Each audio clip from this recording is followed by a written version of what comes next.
Salut à tous, j'espère que vous allez bien. Bienvenue dans cette nouvelle vidéo. Je vous avais dit que je vous parlerai effectivement de ce PC portable Asus et voilà, clairement, je vous l'indique, de la même manière que je le ferai systématiquement, il s'agit d'une vidéo en partenariat avec Intel. Alors qu'est-ce que ça veut dire qu'un partenariat?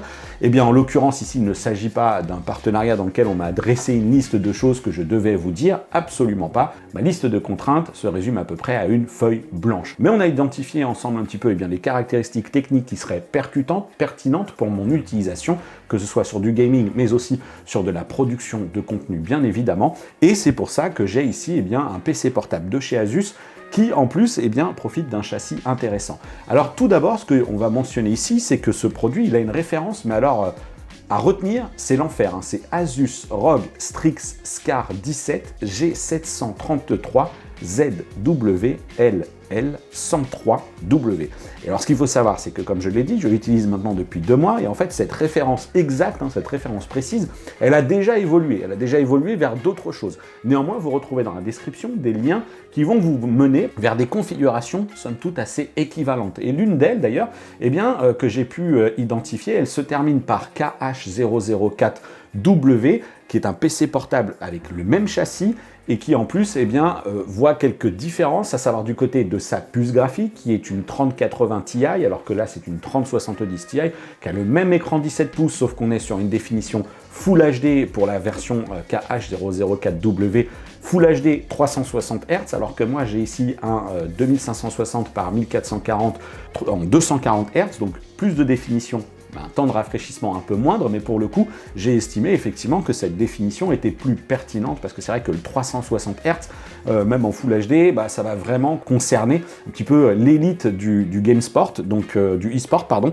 Donc là, on est sur une configuration qui, moi, me semble un petit peu plus pertinente. C'est quand même une belle machine qu'on a ici, et surtout, là où ça peut devenir un petit peu intéressant, c'est que le châssis de ce ROG Strix n'évolue pas beaucoup en 2023, en tout cas, j'ai pas identifié pour l'instant de grosses évolutions. À l'occasion de la conférence d'Asus que le constructeur a donnée dans le cadre du CES de 2023, on retrouve une conception vraiment très proche, y compris sur des dispositifs comme la ventilation, ce genre de choses. Je vais vous en reparler dans cette vidéo. À noter toutefois qu'il y a du changement sur les composants, puisque ces machines, elles vont passer sur des plateformes en Intel Core de 13e génération et des cartes graphiques notamment également en RTX Series 40. Et c'est là que ça peut aussi vous intéresser, notamment de découvrir un petit peu cette machine, c'est qu'on peut espérer que ces plateformes, puisqu'on est ici en Intel Core i12, enfin i9 de 12e génération et sur une RTX 3070 Ti, ça peut être intéressant de voir comment se comporte cette plateforme, quelles sont les performances qu'on peut en attendre, quelle est la qualité aussi de cet écran en 240 Hz, pour, pourquoi pas, faire de bonnes affaires avec cette génération 2022 qui pourrait être soldée tout simplement. Concernant les caractéristiques techniques de cette machine, je vous les affiche là au complet pour que vous ayez les dimensions, etc. Et je vais revenir sur un petit peu ce que j'appellerais le noyau dur me concernant.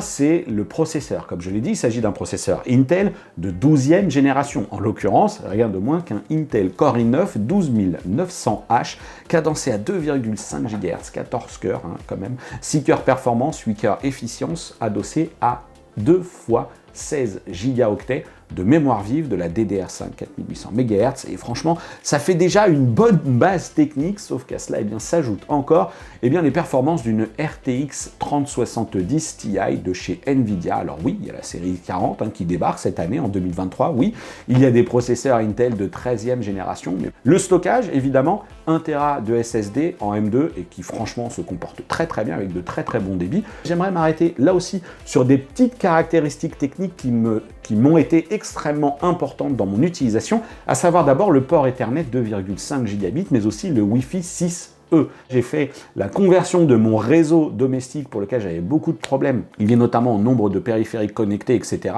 Ma box SFR était saturée, et puis j'avais un réseau un peu daté. J'ai basculé au Wi-Fi 6E dans une vidéo avec Netgear, avec la solution de chez Orbi, et ça, partout dans la maison, entre guillemets, je max ma ligne, qui est une ligne effectivement gigabit de chez SFR en l'occurrence, hein, donc effectivement je suis à 1 giga en fibre, et partout le PC portable capte non seulement super bien, mais en plus en débit, je suis effectivement aux alentours des 800 mégabits, voire même plus parfois, en descendant, et aux alentours des 400 mégabits en montant. Alors pourquoi je dis que c'est important? Eh bien tout simplement parce que dans mon utilisation, quand je dois envoyer des fichiers volumineux, que ce soit en interne, sur mon réseau, sur mon NAS, pour du backup de vidéos 4K qui parfois font plusieurs dizaines de gigaoctets, ou que ce soit tout simplement pour adresser un temps de réponse super rapide lorsque je joue au casque en VR et qu'il me faut absolument zéro latence, eh bien ça a fonctionné super bien. Mais là, j'embraye un petit peu sur les cas d'usage. Donc ça, c'est un petit point qui est intéressant et qu'il faut quand même mentionner. Là où ça commence à coincer en revanche un petit peu pour moi dans mon utilisation, eh bien c'est l'absence de webcam.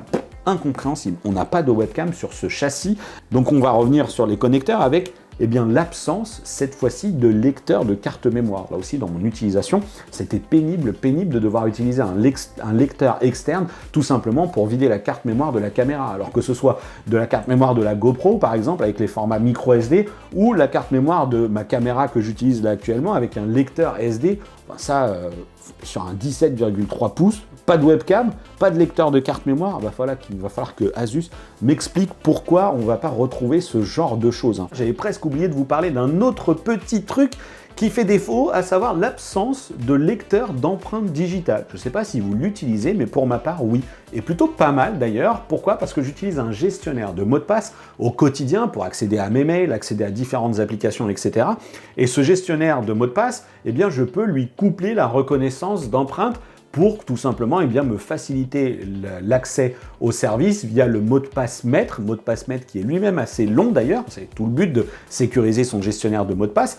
Et là, il n'y a pas de reconnaissance d'empreinte digitale. Donc du coup, je suis obligé à chaque fois de me palucher un petit peu entre guillemets, soit le long mot de passe, soit de basculer sur un système de code PIN, mais du coup beaucoup moins sécurisé, et ça ne m'intéresse pas. Bon, dites-moi si c'est le genre de choses que vous utilisez. Et c'est vrai que dans ce qui existe, c'est plutôt une machine qui est élégante. Élégante lorsque, effectivement, si vous n'êtes pas fan de tout ce qui est LED RGB, il faudra aller dans les menus et couper ça. L'avantage, c'est qu'aujourd'hui, Asus propose une solution logicielle qui permet vraiment de personnaliser cet éclairage de manière ultra précise, y compris d'ailleurs avec vos périphériques compatibles avec AuraSync, et AuraSync qui peut même aller vous créer des ambiances lumineuses avec vos ampoules Philips Hue par exemple. Alors il y a un logiciel à l'intérieur qui permet de disposer un petit peu tous vos périphériques, y compris les casques de la marque, ces casques avec le système de LED là, qui défile sur le côté pour afficher des messages, etc. Donc on a vraiment une logique de la prise en charge du RGB un petit peu plus. Il y a sans doute d'autres marques qui font ça. Je vous avoue que moi je suis pas particulièrement fan, et c'est pour ça d'ailleurs que, comme vous le voyez ici, le rétroéclairage, moi, il n'est absolument pas genre clignotant dans tous les sens, mais il y a N fonctionnalités possibles vraiment là-dedans qui permettent vraiment de personnaliser cet éclairage jusqu'au logo à l'arrière, dans le capot, voilà, il est là, donc ce logo Asus ROG. Donc oui, on est sur une collection, j'ai envie de dire, de machines qui permet vraiment de personnaliser le RGB avec l'intégration qui, pour le coup, lorsqu'on est un petit peu sensible à cela, je sais pas, dites-moi ce que vous en pensez, mais c'est vraiment bien fichu, quoi, c'est vraiment propre. On est loin de l'effet LED un petit peu criard, au sens où c'est des points lumineux. Là, c'est vraiment quelque chose de bien diffus, de plutôt joli, jusque dans la charnière ici à l'arrière de l'écran. Tac, vous voyez un petit faisceau lumineux ici qui se reflète sur la partie arrière du PC portable, et ça fonctionne bien, et c'est intéressant parce qu'on peut en faire ce qu'on veut et on peut le désactiver. Donc comme je le disais, moi je suis pas initialement un très grand fan de tous ces trucs qui clignotent, et donc du coup, j'ai tout simplement un rétroéclairage fixe du clavier qui est quand même d'un confort de frappe vraiment très très bon. J'ai retrouvé très vite mes marques, rien à signaler sur ce point-là, rien à signaler non plus du côté du touchpad qui est vraiment très grand, très réactif. Il y a 4 ventilateurs ici qui travaillent de concert pour assurer un bon refroidissement de la machine. Il y a là encore tout un aspect logiciel pour gérer la personnalisation de votre refroidissement, personnalisation des performances avec un mode effectivement performance ou un mode turbo. Sur une utilisation bureautique, moi je ne l'entendais pas, et très discrète aussi, encore une fois, par rapport à mon utilisation en mode montage vidéo. Elle va pas faire trop de bruit, y compris lorsque je commence à faire du montage en 4K, où je multiplie les pistes, j'empile un petit peu tout ça avec du multicam, avec des effets. Donc voilà, donc beaucoup d'options de configuration, Un écran qui, évidemment, eh bien, je vais vous en reparler un petit peu dans la partie résultat des mesures. Pour moi, le 1440p, c'est vraiment le choix pertinent, je l'ai dit, hein, entre fréquence de rafraîchissement et définition pour l'affichage du multiscreen, etc. Donc, c'est une belle machine sur l'aspect ergonomie. Il y a un autre point assez important quand même à considérer hein, sur l'aspect ergonomie, transportabilité de ce portable, hein, qui fait effectivement environ 3 kg, eh bien, c'est le chargeur. Regardez un petit peu la bête, quoi. C'est un peu le gros chargeur qui, à lui seul, pèse 1 kg. Hein. C'est voilà, posé sur la balance, c'est 1 kg tout ça avec les câbles, etc. Regardez par rapport effectivement à un Fold 4 de Samsung, hein, ça fait quand même une belle brique, hein, ça fait quand même un bon gros chargeur. En même temps, aujourd'hui j'ai envie de dire c'est ce qu'il faut pour alimenter la bécane lorsqu'on va avoir besoin de puissance, lorsqu'on est en fixe, qu'on va être dans le jeu, etc. Et puis c'est ce qu'il faut aussi dans mon utilisation et sans doute aussi dans la vôtre, lorsqu'on va avoir besoin de refaire le plein assez rapidement pour ensuite repartir avec son PC portable. Moi franchement cette machine je l'ai utilisée à l'occasion de montage dans l'avion, quoi, sur une petite tablette d'avion, j'ai pu faire du montage, commencer à dérocher des plans, etc. Donc vraiment, c'est une bécane qui est polyvalente et donc du coup, bah, ça implique tout plein de petits à côté aussi. Sur l'aspect toujours ergonomie de ce produit, j'ai envie de dire que vous pouvez personnaliser la bécane par les éclairages, mais aussi par ce truc-là. Bon, voilà encore, bon, bah, dites-moi ce que vous en pensez. En fait, Asus livre comme ça des petits trucs que vous pouvez personnaliser. Là aussi, il y en a 3 qui sont livrés dans la boîte et en fait, c'est pour faire imprimer des trucs, pour mettre des motifs derrière. Bon, on est sur peut-être un petit peu le début de la personnalisation facile de sa machine avec ces trucs-là, voilà, qui sont aimantés, qui s'enlèvent très très facilement et que vous pouvez, ouais, bon, franchement, peut-être mettre ça à l'effigie d'une team, par exemple, hein, avec vos couleurs, avec mettre des trucs par en dessous, par transparence. Moi, franchement, j'en suis pas fan. Mais bon, voilà, pourquoi pas, dites-moi là aussi ce que vous en pensez. Pour en finir avec cette partie ergonomie, confort du produit, certes, c'est une vidéo qui est faite en partenariat avec Intel, ce qui, moi, derrière, ne remet pas en considération le propos que je peux avoir à l'égard de cette machine, qui est-elle une machine Asus? Eh bien, je pense que le constructeur détient là une formule qui fonctionne, et c'est sans doute pour ça, d'ailleurs, que dans les produits qui ont été présentés au CES de Las Vegas, là, 2023, qui vient de se tenir vraiment au moment où j'enregistre cette vidéo, eh bien, c'est pour ça que je pense qu'ils n'ont pas opéré de changement important, en tout cas, moi je ne les ai pas identifiés sur le châssis pour 2023, parce que c'est un châssis qui se comporte bien, qui est plutôt joli, qui a une belle intégration des LED, encore une fois, si on apprécie ça, avec un niveau de personnalisation important, et surtout un système de dissipation de la chaleur, avec ce métal liquide qui remplace la pâte thermique basique sur le processeur Intel qui va évoluer l'année prochaine, et les cartes graphiques qui elles aussi vont évoluer, donc on va voir ce que ça va donner en matière de consommation, en matière de diffusion de la chaleur, etc.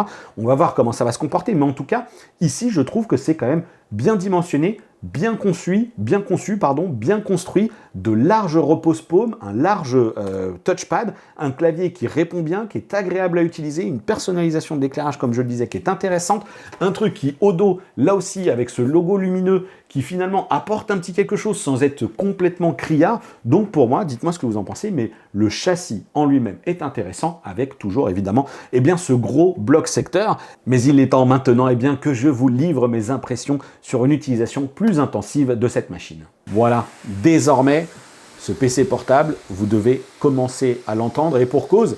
Tac, je vais vous baisser un petit peu l'écran, et pour cause, il est en mode benchmark. Alors en l'occurrence, j'ai lancé le 3D Mark de UL Benchmark, enfin UL Benchmark. Ça va me permettre de vous livrer des résultats de mesures concrets, peut-être de positionner aussi de manière plus précise ce PC portable dans cette configuration-là versus un petit peu ce que peut faire la concurrence. Voilà, mais ça, on va y revenir dans une autre partie. Je vous passerai en voix off et puis je vous livrerai un peu tous les résultats de mesure. Là, il est branché sur son connecteur d'alimentation pour que je puisse le passer en mode turbo. Je l'ai utilisé en mode gaming. En mode gaming, comme je vous l'ai dit, connecté au téléviseur, au C935 de TCL, en 4K, enfin en Ultra HD, à 120 Hz. J'ai été très très surpris par les résultats que j'ai obtenus dans cette configuration-là, de la part du téléviseur qui s'est très bien comporté, mais là vous irez voir le test du TV, et de la part de ce PC portable. Et effectivement, j'ai retrouvé les différents arguments du côté du confort d'utilisation que j'ai mentionné avec vous, à savoir la réactivité du clavier, la course, effectivement on n'est pas sur un clavier mécanique, on est là sur un clavier de PC portable avec une frappe plutôt courte. Puis j'ai pas mal joué aussi à d'autres titres, dont Cyberpunk 2077,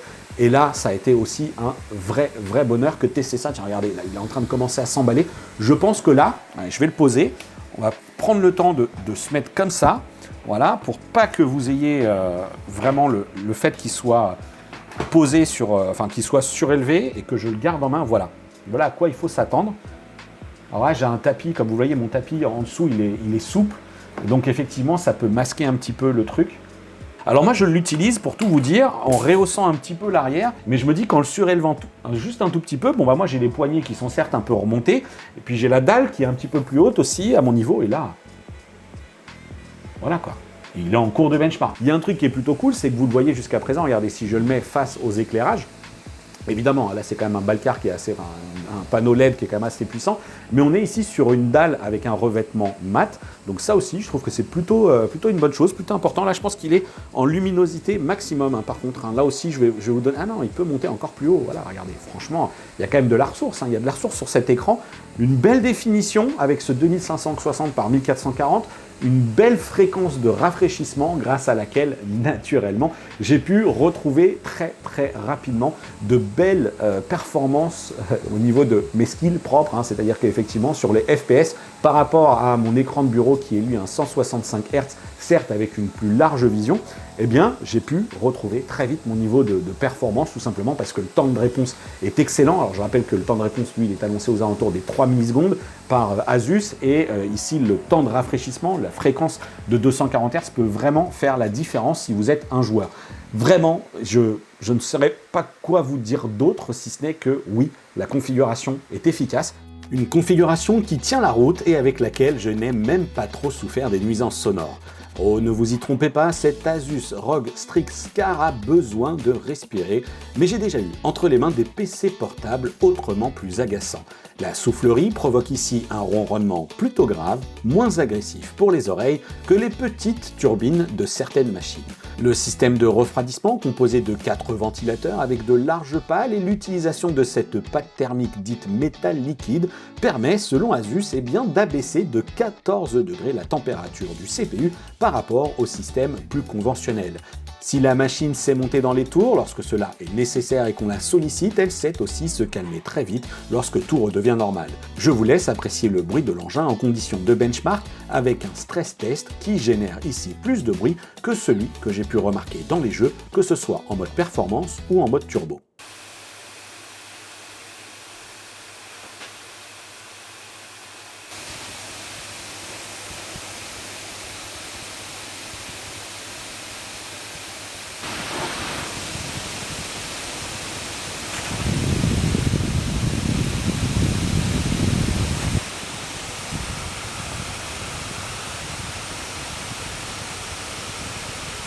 Vous l'aurez compris, mieux vaut alors s'en remettre à une écoute au casque, voire même au micro-casque, pour se plonger dans ses titres les plus gourmands.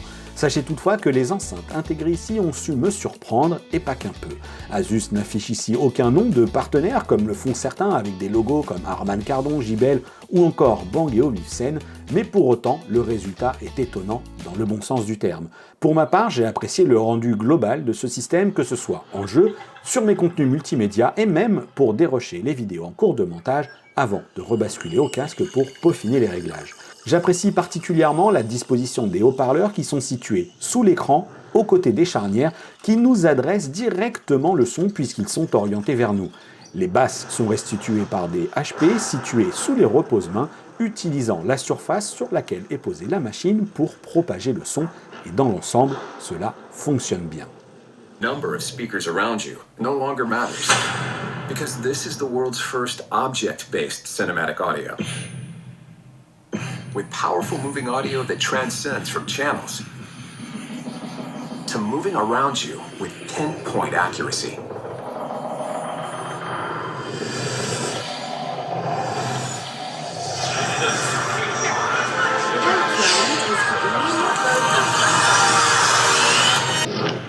And pure energy. Energy that is about to reveal an entire universe of color you've never experienced in the cinema.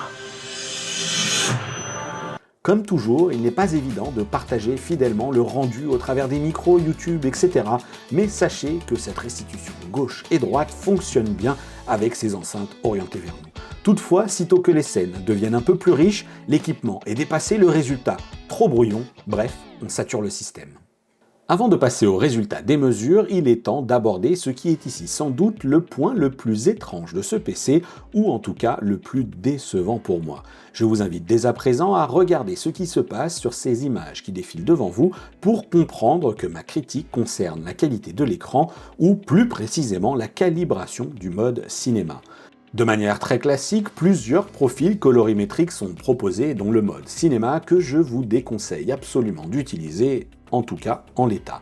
Lors des tests, que ce soit à la lecture d'une vidéo sur YouTube ou sur Netflix, je me suis rendu compte que sitôt que ce mode cinéma est activé, la qualité devient absolument dégueulasse. Vous trouvez le terme un peu dur ? Il marque volontairement ma déception tant l'impact est manifeste à l'image. Sitôt qu'on l'active, non seulement les détails et les couleurs foutent le camp, mais on voit clairement apparaître un effet de postérisation insupportable qui n'a absolument pas lieu d'être ici.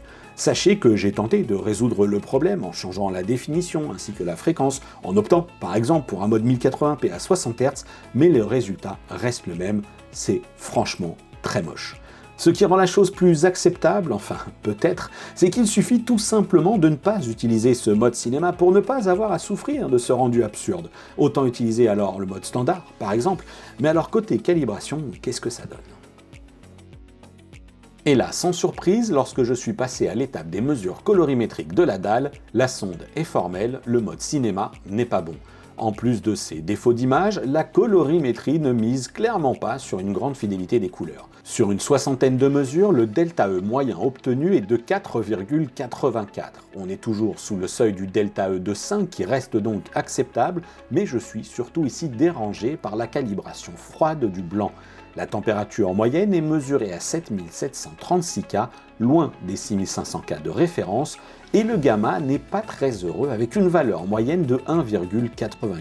Les résultats en mode par défaut sont meilleurs avec un ΔE moyen mesuré à 2,97, soit donc sous la barre du ΔE moyen de 3 qui est ici recherché.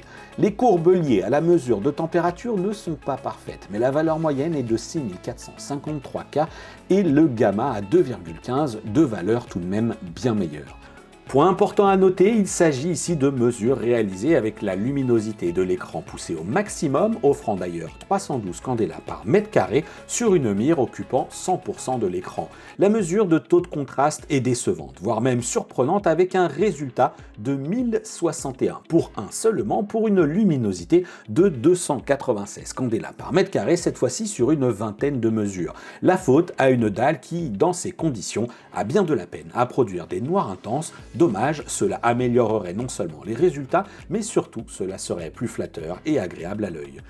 Sachez que si le ΔE moyen mesuré en HDR laisse un peu à désirer avec un résultat à 4,99, la dalle répond bien à la promesse du constructeur qui annonçait une couverture DCI-P3 à 100%, elle est en l'occurrence ici de 99%.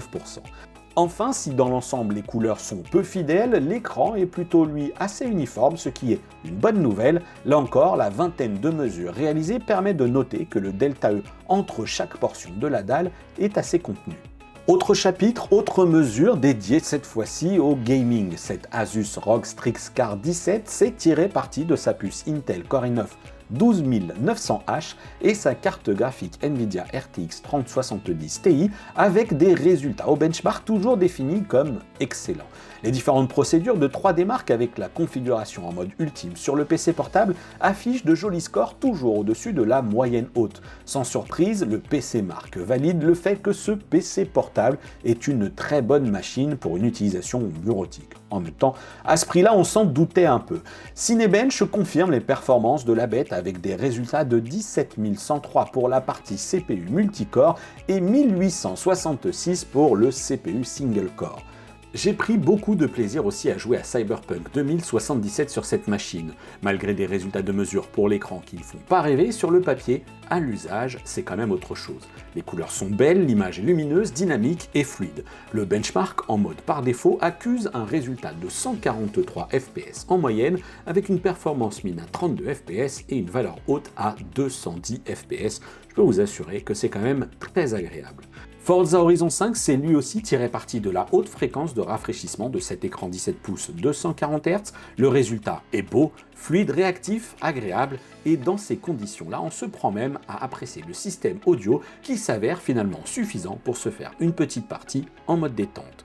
Là aussi, ce ROG Strix s'en sort bien avec un résultat au benchmark de 80 images par seconde.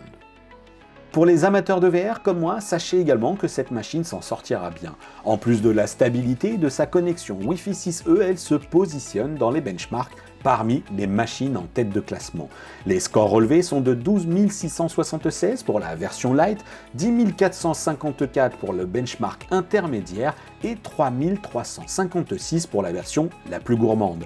À noter d'ailleurs que même sous ce dernier benchmark, la configuration tient les 74 FPS, ce qui devrait se traduire par un très bon confort d'utilisation avec les titres actuels. Pour ma part, je n'ai absolument noté aucun problème, que ce soit sous Wanderer ou encore sous Half-Life Alyx utilisé en mode PC VR. Le disque SSD se contente lui d'une prestation assez quelconque, avec un score de 2596, certes au-dessus de la moyenne, mais sans réelle performance pour autant. J'aborderai pour conclure l'autonomie de ce PC portable. Vous n'êtes sans doute pas sans savoir que les données annoncées par les constructeurs sont totalement fantaisistes sur ce point. En l'occurrence, Asus promet 10,5 heures d'autonomie en lecture vidéo avec une batterie 90 Wh, je me demande encore bien comment. Pour ma part, j'ai obtenu 2h10 d'autonomie sous Netflix avec toutefois la luminosité de l'écran à 100%. Et en mode jeu, vous pouvez encore diviser cela par deux, avec 1 heure d'utilisation, attention, certes en 240 Hz, mais en mode performance uniquement, le mode turbo n'étant accessible qu'une fois le chargeur branché. Pour la recharge, justement, eh bien je valide cette fois-ci la promesse d'Asus qui indique qu'il faut environ 30 minutes pour recharger la batterie à 50%, mais comptez plutôt 2 heures pour refaire complètement le plein. Bon et bien voilà, je pense que là on a quand même bien fait le tour avec effectivement tout ce que j'ai pu vous dire jusqu'à présent et puis ces derniers résultats des mesures et puis un petit récap aussi quand même de mes points positifs et les points négatifs ici qui s'affichent juste à côté de moi, en tout cas avec tout ce que j'ai pu partager ici. J'espère que ça vous aura plu, d'ailleurs j'espère que vous pouvez vous positionner désormais en tout cas sur l'intérêt que peut pour vous représenter cette génération 12 de processeurs Intel et cette génération RTX 3070, 3080, bref, vous l'aurez compris, à une variable d'ajustement près sur ce que représentent ces machines. Est-ce que le niveau de performance, est-ce que le niveau de confort vous convient, vous satisfait, et finalement profiter ainsi eh bien peut-être de prix qui vont être revisités à la baisse, enfin révisés à la baisse par rapport aux machines avec les RTX Series 40 comme je l'ai dit et les processeurs de 13e génération de chez Intel. Voilà, encore une fois, les points positifs, les points négatifs, le prix approximatif, c'était à peu près 3 000 € pour cette configuration, mais un très bel écran. Pour moi, c'est vraiment le choix qui convient le mieux, je pense. Vraiment. D'autres iront peut-être chercher des moniteurs 4K avec moins de fréquence de rafraîchissement parce que, eh bien, ils auront besoin, ils souhaiteront avoir finalement eh bien, une meilleure définition, mais pas spécialement du 240. Et puis du coup, quand on bascule sur une machine en Ultra HD, on retrouve un petit peu un autre confort dans une utilisation cette fois-ci plus multimédia, bureautique, etc. Mais là, le 1440 pour moi représente un intérêt selon moi supérieur à celui d'un 1080 en 360 Hz. Mais là-dessus, vous pouvez vous exprimer aussi. La plateforme qui est franchement un très bon combo. Et puis le châssis, vraiment ce châssis Asus ROG Strix Scar 17 pour moi constitue une bonne solution. Je trouve vraiment que ce châssis est bien fichu, ça ventile bien, le clavier est bon, le touchpad est vaste, et puis j'ai même l'impression aussi d'ailleurs que c'est une sorte de touchpad actif, c'est-à-dire que le clic va se désactiver en fonction de l'univers dans lequel vous êtes, si vous pouvez ou non cliquer, pour éviter un petit peu les fausses manips. Le système fait que le touchpad se désactive, vous gardez la partie souris, mais le clic, lui, n'est plus fonctionnel. Donc ça aussi, c'est des petites choses comme ça qui sont intéressantes, et parmi les petites choses intéressantes, moi je ne néglige pas vraiment l'intérêt de ce Wi-Fi 6E qui, il est vrai, de toute façon devrait tendre aussi désormais à se généraliser, et puis bien plus tard seulement pour le Wi-Fi 7. Là-dessus, il ne faut pas s'emballer, mais je vous en reparlerai aussi naturellement sur la chaîne. Voilà, n'hésitez pas à me dire ce que vous avez pensé de cette vidéo qui, encore une fois, comme vous l'avez vu, certes c'était une vidéo en partenariat avec Intel, ce qui d'ailleurs me fait penser que je ne vous ai pas partagé effectivement les points faibles, mais vous les avez vus s'afficher. Pour moi, le fait de ne pas avoir de webcam, le fait de ne pas avoir de lecteur d'empreinte digitale, le fait de ne pas avoir de lecteur de carte mémoire, et puis cette bizarrerie du côté du mode cinéma lorsqu'on l'active sur la colorimétrie de l'écran, c'est quand même quelque chose qui n'est pas génialissime, hein. Et puis encore une fois, il y a peut-être un point, alors je ne vais pas le mettre dans les points négatifs, mais le sujet de l'autonomie, encore une fois, soyez très vigilants, les constructeurs annoncent 10h30, enfin plus de 10 heures, mais évidemment qu'on n'y est pas sur ce type d'utilisation qu'on réserve avec ce genre de machine qui, pour ma part, m'aura quand même bien occupé en phase de montage vidéo et j'y aurais vraiment trouvé mon compte là-dessus, aucun sujet. Encore une fois, n'hésitez pas à vous exprimer sur ce que vous avez pensé de cette vidéo dans les commentaires, mais n'hésitez pas aussi à retrouver dans la description les différents liens, mais aussi et surtout le lien vers notre groupe de discussion Discord pour continuer à échanger et vous avez aussi les réseaux sociaux qui s'affichent juste à côté de moi pour me suivre, me retrouver et échanger autant que possible. Je vous en remercie encore. Je vous dis à bientôt pour une prochaine vidéo et d'ici là, portez-vous bien. Ciao!